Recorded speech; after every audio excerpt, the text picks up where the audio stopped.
इमरान खान की अहमियत को इस्टेब्लिशमेंट के बाद आला अदलिया ने भी तस्लीम कर लिया। इमरान खान पाकिस्तान के लिए लाजम है, एक बड़े सियासतदान और बड़ी सियासी जमात के लीडर हैं। आर्मी चीफ का अमेरिका का दौरा हुआ या नहीं, इसके ऊपर DGISPR की तरफ से जो है वो तरतीब आ गई।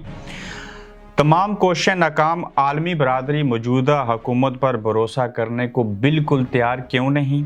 आरिफ अलवी ने इमरान खान की बात को मुस्तरद कर दिया, झुकाव इस्टेब्लिशमेंट की तरफ हो गया। ऐसे क्यों हुआ? हुकूमत की ज़िमनी इलेक्शन करवाने से माजरत, तमाम इलेक्शंस एक साथ होंगे। वफाकी काबीना ने सेंचुरी मुकम्मल कर ली। आज हम इन अहम नुकात के ऊपर आपसे तफसीली बात करेंगे। अस्सलाम वालेकुम, आप देख रहे हैं गोरखतंदा अबरार कुरैशी। आपसे महातुबो। आपने इससे कबल तो खबरें सुनी थी कि पाकिस्तान तहरीक-ए-इंसाफ दुनिया की 10वीं बड़ी जो जमात है उसकी ये हैसियत है। फिर 70% अवाम जो है वो तहरीक-ए-इंसाफ इमरान खान के साथ हैं। नए स्टैट्स ये आए कि ये तहरीक-ए-इंसाफ दुनिया की 10वीं बड़ी जमात नहीं बल्कि ये 6ठी बड़ी जमात है, और इसके जो फॉलोअर्स हैं और जो स्टैट्स हैं सोशल मीडिया के, उसमें इसका पूरी दुनिया की सियासी जमातों में 6ठा नंबर आता है। वहीं पे इस्टेब्लिशमेंट आपको बताया था कि इमरान खान साहब के साथ मुज़ाकरात कर रहे हैं, और उसकी नवीद ये है कि ऑल पार्टीज़ कॉन्फ्रेंस में वो चाहते हैं आर्मी चीफ के इमरान खान साहब जो हैं वो उसके अंदर शामिल हों। जबकि आज पाकिस्तान की आला अदलिया बड़ी अदालत ने यह बात कही है कि सुप्रीम कोर्ट में जब नैब तरमीम के खिलाफ दरख्वास्त की समाअत हुई तो चीफ जस्टिस ने इमरान खान को इस्तेकाक हासिल न होने का एतराज़ मुस्तरद कर दिया, और कहा, चीफ जस्टिस साहब ने रिमार्क्स देते हुए कि इमरान खान और बड़े लीडर हैं, और इमरान खान की पार्टी मुल्क की बहुत बड़ी सियासी पार्टी है और उसके सरबराह हैं। उन्होंने सियासी तनाज़ात के बायस पार्लियामेंट से मुस्तफ़ी होने का फ़ैसला किया। इमरान खान ने जहन तब्दील किया और वो वापस आना चाहते हैं, और इमरान खान अवाम के बहुत बड़े हिस्से की नुमाइंदगी करते हैं। चीफ जस्टिस का मज़ीद कहना था कि इलेक्शन कमिश्नर ने नवंबर में कहा था कि किसी वक्त भी इलेक्शन को तैयार हैं। अब फरवरी 2023 है और पार्लियामेंट की मुद्दत अगस्त तक है। कानून साजी का जायज़ा लेने में हम भी मोहतात हैं, इसलिए सो मोटो नहीं लिया। यानी कि अदालत ने कहा कि इमरान खान बड़े सियासतदान हैं, ये एक बड़ी सियासी पार्टी के सरबराह हैं, और लिहाजा इनको इस्तेकाक हासिल है कि वो अगर पार्लियामेंट में वापस जाना चाहें तो उनको जाना चाहिए, ताकि वो वहाँ पे अपोजिशन कर सकें। अगर कोई नया कानून, कोई नई आइन साजी होती है तो उसमें उनका हिस्सा यानी कि किरदार शामिल होना चाहिए। सोशल मीडिया पर आर्मी चीफ के दौरा अमेरिका के हवाले से आपने चीज़ें देखी होंगी। उनको ISPR ने जो है वो बेबुनियाद अफवाहें करार दे दिया, और वाज़ह होना चाहिए कि 5 से 10 फरवरी तक आर्मी चीफ बरतानिया के सरकारी दौरे पर हैं। DGISPR ने यह कन्फर्म किया, और आर्मी चीफ बरतानिया में 5वीं पाक बरतानिया इस्तेकाम कॉन्फ्रेंस के लिए गए हैं।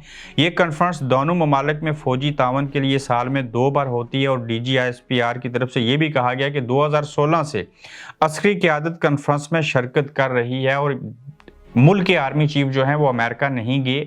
उनके तैयारे की लाइव लोकेशन कहीं ख़त्म नहीं की गई। वो अमेरिका में नहीं है बल्कि वो बरतानिया में है, और 5 से 10 फरवरी तक वो यहाँ बरतानिया में ही रहेंगे। चूँकि एक खबर आई थी कि आर्मी चीफ ने अमेरिका का खुफिया दौरा किया, और इसके ऊपर ISPR ने बाज़ाब्ता तौर के ऊपर वजाहत दी है। अब तमाम जो कोशिशें थी, काविशें थी, वो न सिर्फ IMF से पैसे लेने में नाकामी की तरफ बढ़ रही हैं, बल्कि IMF जो है वो भरोसा ही नहीं कर रहा पाकिस्तान की मौजूदा हुकूमत के ऊपर, और पाकिस्तानी इस्टेब्लिशमेंट की तमाम कोशिशें भी इस सिलसिले में जो थी वो नाकाम हो गई। और आलमी बरादरी मौजूदा हुकूमत पर भरोसा इसलिए नहीं करना चाहती कि मुल्क के अंदर सियासी अदम इस्तेकाम है। उनको कोई पता नहीं कब इलेक्शन होंगे, कब तक चीज़ें होंगी। जब तक तमाम सियासी पार्टियों के सरबराहों के दस्तखत नहीं हो जाते तब तक IMF कर्जा देने को तैयार नहीं। यही वजह है कि इमरान खान साहब के दस्तखत भी IMF को चाहिए, और गारंटी चाहिए। जनेवा कॉन्फ्रेंस में पाकिस्तान को दी जाने वाली जो रकम थी वो अभी तक रिलीज़ नहीं हो सकी। फिर मुत्तहिदा अरब अमारात से भी वादे, इरादे और नीयतें की गई थी कि हम अरबों डॉलर्स जो हैं वो बैनुल-अक़वामी इमदाद की मद में इस साल जनवरी को हम देंगे, लेकिन वो भी चीज़ें ना हो सकी। पाकिस्तानी कौम को बताया गया कि 10.57 अरब डॉलर में से आज तक एक भी डॉलर क्यों नहीं आ सका, ये इनको कौन बताएगा। क्यों दोस्त ममालिक हुकूमत पर भरोसा करने को तैयार नहीं है। चीन जो हर मुश्किल वक्त में पाकिस्तान के साथ खड़ा होता था, चीन की तरफ से भी बिल्कुल खामोशी है। वो आज कहाँ है, और कौम को भी पता लगना चाहिए कि उनकी हुकूमत अब कितनी भरोसामंद और काबिल है। अगर IMF पैसे नहीं दे रहा, अरब अमारात के इस्लामी ममालिक दोस्त पैसे नहीं दे रहे, चीन आपका दोस्त है करीबी, वो आपको तावन नहीं कर रहा, तो ऐसे हालात में कहाँ से पैसे आएंगे, तनख्वाहें कहाँ से देंगे, मुल्क का जो निज़ाम है उसको कैसे चलाया जाएगा। तो ये एक बड़ी हैरान कुन सिचुएशन पैदा हो चुकी है। अब देखना ये होगा कि मुल्क और कौम के मफाद में ऑल पार्टीज कॉन्फ्रेंस जब होगी तो उसमें खान साहब जाते नहीं जाते, क्या चीज़ें की जाती हैं, या कि ये पकड़ दकड़ और ये सारी चीज़ें होती रहेंगी। अमर डोगर जो थे उनको भी गिरफ्तार किया गया, शेख साहब की ज़मानत हो कोई नहीं रही। तो इस तरह की सूरत हाल पाकिस्तान के अंदर है। वहीं पर सदर पाकिस्तान आरिफ अलवी साहब तहरीक इंसाफ का हिस्सा थे, हैं। अलग बात है कि आप सदर जो होते हैं वो गैर जानिबदार होते हैं, मगर आरिफ अलवी ने इमरान खान को साफ मना कर दिया है कि वो फ़िलहाल शहबाज शरीफ को इत्मीनान का वोट का नहीं कहेंगे। अगर इमरान खान के कहने के ऊपर सदर पाकिस्तान आरिफ अलवी शहबाज शरीफ साहब को इत्मीनान का वोट लेने का नहीं कहते, तो इसका मतलब ये है कि सदर पाकिस्तान का झुकाव इमरान खान की तरफ कम और इस्टेब्लिशमेंट की तरफ ज़्यादा है और वो उनकी बात मानते हैं। अगर कह देते तो फिर तो वो चीज़ें बेहतर होती। हालांकि MQM हुकूमत से नला है, बाप पार्टी के रहनुमा भी ख़ास से खुश नहीं है, अख्तर मैंगल को भी तहफ़्ज़ात हैं।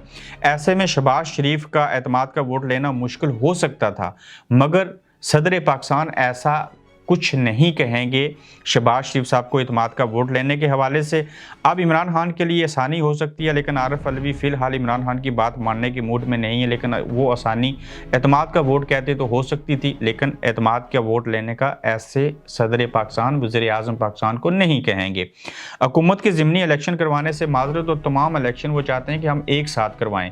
उसकी वजह यह है कि इनको पता है कि अगर हमने अभी ज़िमनी इलेक्शन करवा दिए KPK में, वहाँ खान साहब की हुकूमत आ जाएगी। पंजाब में भी हमारे हालात अच्छे नहीं हैं, तो यहाँ पे भी हो सकता है हम हार जाएं। मियाँ साहब बाहर बैठे हुए हैं, PDM की तैयारी कोई नहीं है, मुल्क के अंदर माशी बुरान है, सियासी अदम इस्तेकाम है और अवाम के ऊपर ऐसी महंगाई है कि ऐसे हालात में जो स्टैट्स आ रहे हैं, उन्होंने तो इमरान खान को जितवा देना है। तो अब इलेक्शन कमीशन समेत जो हुकूमत है वो चाहती है कि ना सिर्फ हम इस साल इलेक्शन ना करवाएं और तमाम इलेक्शन एक साथ हों, बल्कि इलेक्शन को इस हुकूमत की मुद्दत जो है वो कम से कम 6 महीने से 1 साल तक बढ़नी चाहिए, वो चाहे माशी इमरजेंसी के तौर के ऊपर हो। और इस सिलसिले में कानूनी माहिरीन जो हैं उनसे भी मशावरत की जा रही है और देखना ये होगा कि ये कब तक इलेक्शन में ताहीर कर सकते हैं और कब इलेक्शन करवाएंगे। और इसमें इमरान खान और अदालतें खासकर अगर आइन की खिलाफ वर्जी होती है इलेक्शन ना करवा के, तो ये क्या करेंगे, एहतजाज करेंगे या कि अदालत कोई फैसला देगी, या इसमें वकील उठ खड़े होंगे। जैसे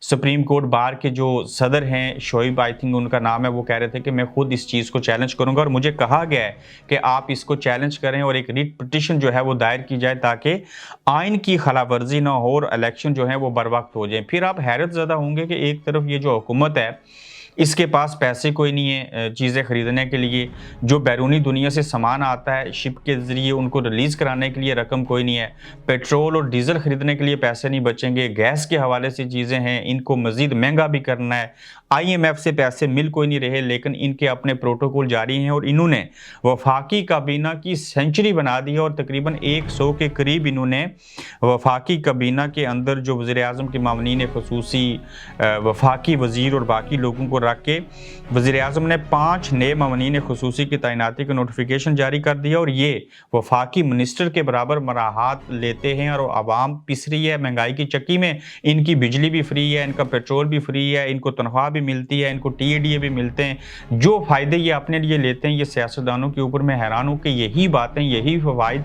वो आम आवाम के लिए फ्री क्यों नहीं हो सकते, उनके लिए ये फ्री ना भी हों, उनकी बेहतरी के लिए काम क्यों नहीं करते। और 5 मामनीन की शमूलियत के बाद वज़ीर आज़म के मामनीन खुसूसी की तादाद 38 हो चुकी है, 38। और आप इमेजिन कीजिए कि ये जो 38 लोग इन्होंने रखे हैं, ये इनको क्या मशवरा देते हैं और इनके क्या काम है और इनके पास कौन सा पोर्टफोलियो है। जैसे बेशुमार ऐसे नून लीग के लोग हैं, जब मैंने उनका इंटरव्यू किया तो वो मुझे कहने लगे कि मेरे नाम जहन से गुजर गया है, निकल गया। वो कहने लगे कि मुझे इंटरव्यू में ये नहीं पूछेगा कि मेरे पास डिपार्ट कौन सा है, चूँकि उनके पास कोई महकमा ही नहीं है, लेकिन वज़ीर आज़म के मामले खुसूसी हैं, मराहत वो वफाकी वज़ीर के बराबर ले रहे हैं। जबकि काबीना के अरकान की कुल तादाद 83 होगी और वज़ीर आज़म शहबाज शरीफ की काबीना में 34 वज़रा, 7 वज़राए ममलकत 38 मामनीन खुसूसी और 4 मशीर शामिल हैं। आखिर ये अखराजात जो हैं, अगर मुल्क आपका दिवालिया होने के करीब है, ये डिफ़ॉल्ट हो सकता है, सारी चीज़ें हो सकती हैं, तो आपने 5 नए और मामनीन खुसूसी बना ली और 38 इनकी तादाद होगी और टोटल 83 हो चुके हैं।